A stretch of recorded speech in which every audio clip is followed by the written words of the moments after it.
요즘같이 이렇게 밤낮 일교차가 큰 때가 되면 또한 면역력이 떨어져서 고생하시는 분들이 많으실 텐데요.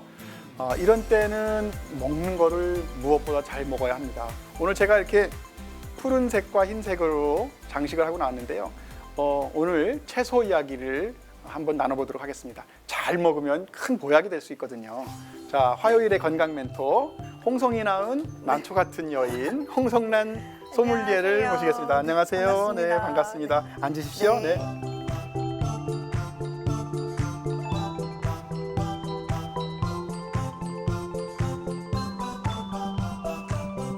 안녕하세요. 저는 요리연구가 겸 채소 소믈리에고요. 네. 이제 태어나서 쭉 산 거는 서울이고, 네. 이제 홍성 남자를 만나서 아. 이제 결혼으로 이제 시집을 홍성으로 간 건데 이제 결혼 4년 차입니다. 아이고 그러시군요. 네. 아이는 그럼 아이는 지금 4살입니다. 4살. 네. 네, 축하드립니다. 홍성 살만해요? 에이, 너무 좋아요. 네. 정말 좋아요. 좋습니다. 네. 홍성이 푸근하지요? 너무 좋아서 네. 진짜 저는 홍성을 가서 여기 같은 충남이잖아요. 네, 네. 홍성을 내려가서 정말 단 1%도 후회를 한 적이 없어요. 아이고, 네. 너무 좋아요. 네. 네. 아이고. 그리고 보통 그 와인 소믈리에는 여러 와인 중에서 그 특성을 이렇게 고르고 맛도 보고 향도 추천을 하는 그런 전문가들이 아니지 않습니까? 채소 소믈리에도 마찬가지로 여러 가지 채소 중에서 무엇이 좋겠다 이렇게 추천을 해주시는 것 같은데 네. 맞습니까? 네, 뭐 이제 채소를 막 냄새를 맡고 뭐 맛만 보고 네. 어디 산지다 얼마나 됐다 딱 이걸 맞추는 그런 와인 소믈리에 같은 감별사랑은 좀 다르고요. 맞추진 않고. 네, 맞추진 않고 그건 어렵습니다. 네. 대신에 이제 채소와 이제 과일에 대한 전반적인 정보와 가치를 이제 전달하고 그리고 이제 뭐 거기에 이제 유통 과정, 뭐 재배 과정 그리고 이제 레시피까지 그리고 채소를 습관화하는 방법을 알려드리고 있는 전문가입니다. 네, 고기는 전혀 안 드시나요? 채식주의자 아닙니다. 아닙니까? 네. 아, 다행입니다. 저도 다. 고기를 좋아해서요. 다 좋아하는데 대신에 저도 사실 예전에는 채소가 고기보다 적게 먹었었는데 지금은 고기보다 채소를 더 많이 먹는 네. 습관이 좀 바뀌었습니다. 네, 요즘은 하루 3끼 중에 거의 3끼 모두 고기가 같이 올라오기 때문에 채소를 적당하게 잘 먹어주는 것이 되게 네, 중요하거든요. 맞아요. 하루에 권장량은 어느 정도 먹어야 되나요? 원래 예전 같은 경우에는 350g 정도로 이제 얘기를 하는데 네. 사실 요새는 너무나도 이제 웰빙에다가 이제 이제 채식 생활이 많이 이제 좀 활성화되다 보니까 400g 정도를 이제 추천드리고 있습니다. 네, 400g 열심히 네. 적어놓고 배부를 때까지 먹겠습니다. 네. 네, 이렇게 열심히 적어놓고 메모하고 나의 면역력을 좀 기를 수 있도록 해야 될 것 같은데요. 네. 어떤 종류의 채소가 면역력 강화에 좋은지 많이들 궁금해하실 것 같아요. 가을에 가장 좋고 면역력에 도움이 되는 거는 일단 면역력을 높이려면 몸을 따뜻하게 해줘야 돼요. 그런데 몸을 따뜻하게 해주면서 이제 섬유소도 가득하고 면역력을 높일 수 있는 가을 채소는요. 네. 바로 우엉, 마, 연근 이렇게 우엉, 돼요. 마, 연근. 네. 저도 마 되게 좋아합니다. 저도요. 끈적끈적하고 코 같지 않습니까? 근데 유독 그런 걸 좀 좋아하는데 저는 그런 성분이 좋은 체질이라고 네, 해요. 네. 근데 젊은 층으로 갈수록 채소의 그 특유의 향이 있어서 그런지 싫어하는 사람들이 많고 또 원래부터 채소 잘 안 드시는 분들도 계세요. 맞아요. 이런 채소에 대한 거부감을 없애려면 어떻게 하면 좋을까요? 일단은 채소를 무조건 먹어라라고 생각을 하거나 아니면 앉아서 먹어라라고 하면 이게 약간 부담이 사실 생기거든요. 그렇죠. 예, 그래서 채소를 습관화하는 게 가장 좀 중요한 네. 이제 시작인데 제가 이제 많이 알려드리고 있는 방법 중에 하나는 이제 채소 워터라 해가지고 물 안에다가 채소를 좀 이렇게 넣어서 그 수용성 성분을 물에 우려내서 그 물을 마시는 거거든요. 또 채를 썰어가지고 물 속에 담궜다 먹는 건가요? 네, 슬라이스나 이제 채를 썰어서 네. 그렇게 해서 먹으면 그래도 음용을 하면서 그래도 채소를 좀 습관할 수가 있고 먼저 이렇게 우러날 수 있도록 이렇게 단면을 슬라이스하면 되거든요. 그래서 이렇게 단면이 슬라이스된 이제 애호박 넣어주고요. 그다음에 사과도 껍질째 다 넣어주고 파프리카도 이렇게 넣어줍니다. 그다음에 레몬도 이렇게 넣어주고 이게 넣으면 끝이에요. 여기에 이제 생수를 부어주는데요. 뜨거운 물을 붓거나 물을 끓여서 가열하는 방식이 아니고 그냥 정수 온도나 아니면 차가운 물을 넣은 냉침 방침인데요. 수용성 성분으로 인해서 영양소는 우러나고 가열을 하지 않음으로써 영양소 파괴는 최소화할 수 있는 그런 채소 워터입니다. 오늘은 채소를 활용해서 간단하고 또 건강한 요리를 소개해 드릴 건데요. 먼저 첫 번째로 소개할 요리는 깻잎 드레싱 마 샐러드입니다. 여기에 이제 껍질을 깎아줄게요. 이제 보통 마 하면은 이제 갈아서 밥 위에 얹어서 드시기도 하고 주스로도 활용해서 드시는데 이렇게 절단을 한 다음에 세척하면 안 돼요. 그러면 이 영양 덩어리가 다 씻겨 나가는 거니까 이렇게 그냥 퉁퉁퉁 썰어서 굽기 좋게 썰어줄 거예요. 그리고 썰어둔 마도 펼쳐서 구워줘요.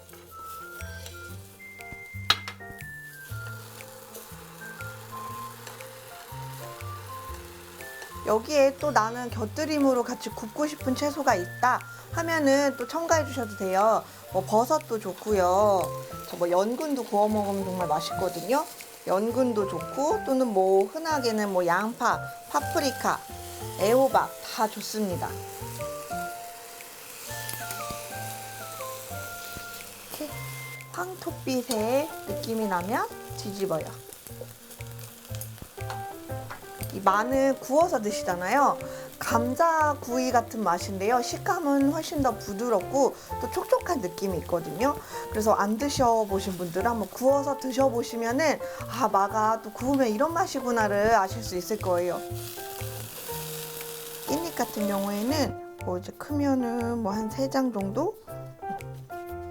이렇게. 작으면 한 5장 정도. 큰 깻잎 같은 경우에는 3장 정도를 준비하셔서 돌돌 말아서 채를 썰 거예요.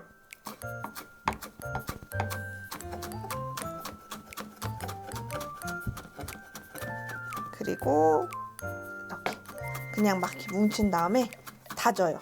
어차피 이제 소스와 함께 만나면 숨이 죽거든요. 정말 재료는 진짜 간단해요. 사실은 여기에 깻잎 향이 제일 중요한 부분이고요. 그 다음에 이제 들어가는 거는 우리 다 집에 있는 거예요. 간장 하나 넣어주시고요. 그 다음에 참기름도 하나 넣어줘서 훨씬 더 향긋함. 그리고 올리브유 2큰술 넣어서 훨씬 더 좀 오일감 있게 이제 드레싱 만들어주는 거고요. 굳이 여기에는 소금, 후추의 간은 별도로 하지 않으셔도 괜찮아요. 그 다음에 섞어요.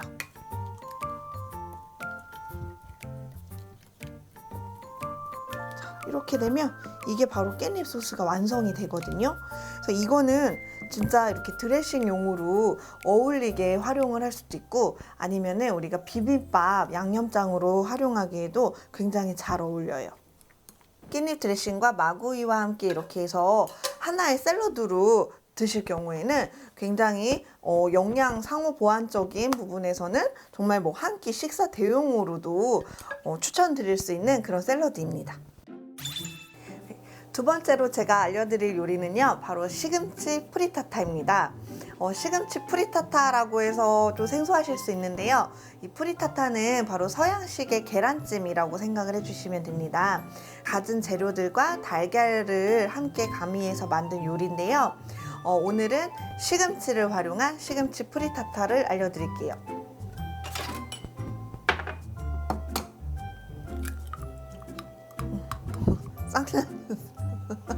쌍년이에요. 오늘 좋은 일이 있을 건가 봐요. 이렇게 달걀은 정말 완전 단백질로 섭취하기에 정말 좋아요. 그래서 우리가 따로 번거롭게 단백질 섭취해야지 할 때는 그냥 정말 어렵다 할 땐 달걀을 많이 섭취해 주시는 게 방법이에요. 달걀 풀어주고요. 달걀을 좀 풀다가 그 다음에 우유 4분의 1컵 넣어주고요. 우유가 없을 경우에 아니면 생크림 하셔도 좋고요. 생크림 대신에 그냥 빼주셔도 괜찮습니다. 양파 넣을게요.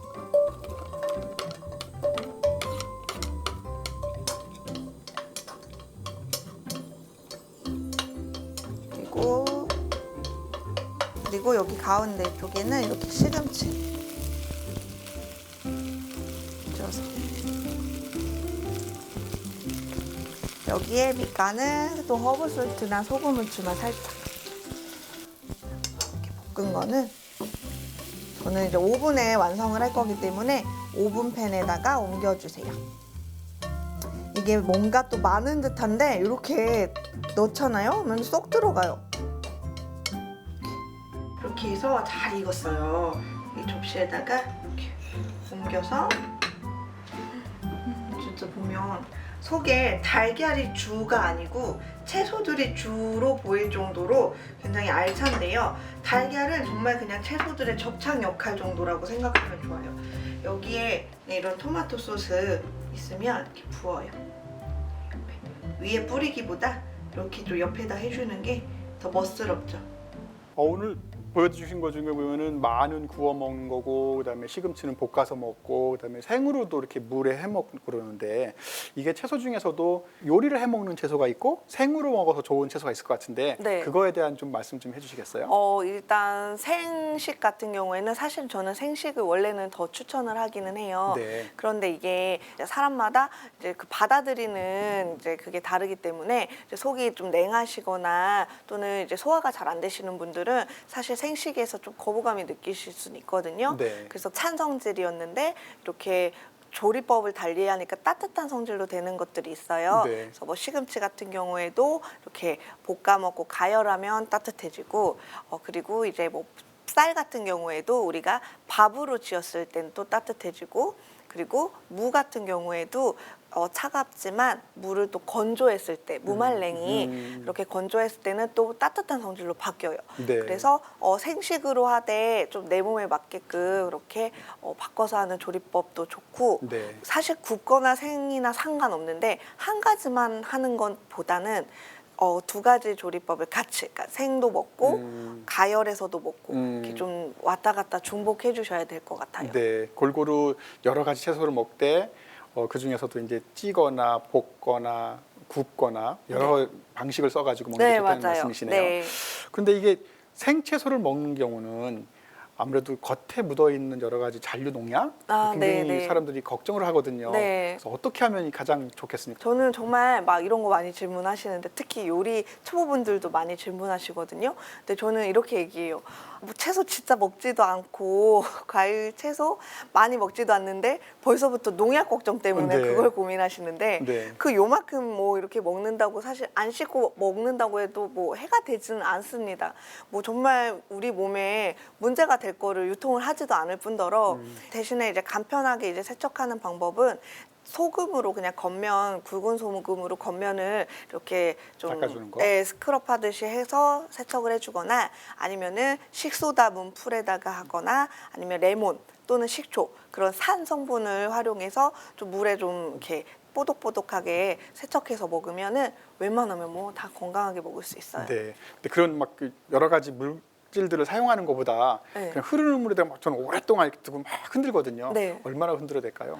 처음에는 흐르는 물보다는 담긴 물이 좋아요. 아, 그래요? 네, 초반에는 왜냐면 약간 불리는 느낌 마냥 불리는 예, 때 불리는 것처럼? 그쵸. 세균을 바이러스를 불려요. 네. 그래서 물에 담가서 한 그런 뭐 식초든 레몬이든 아니면 식소다든 뭐 소금이든 살짝 넣고 한 5분에서 10분 정도를 담갔다가 그 다음에 깨끗하게 세척하면서 흐르는 물에 해주시면은 훨씬 더 네, 방법이 있군요. 그래서 네. 먼저 불리고 그 다음에 맞습니다. 흐르는 물에 하는 것이 좋겠다.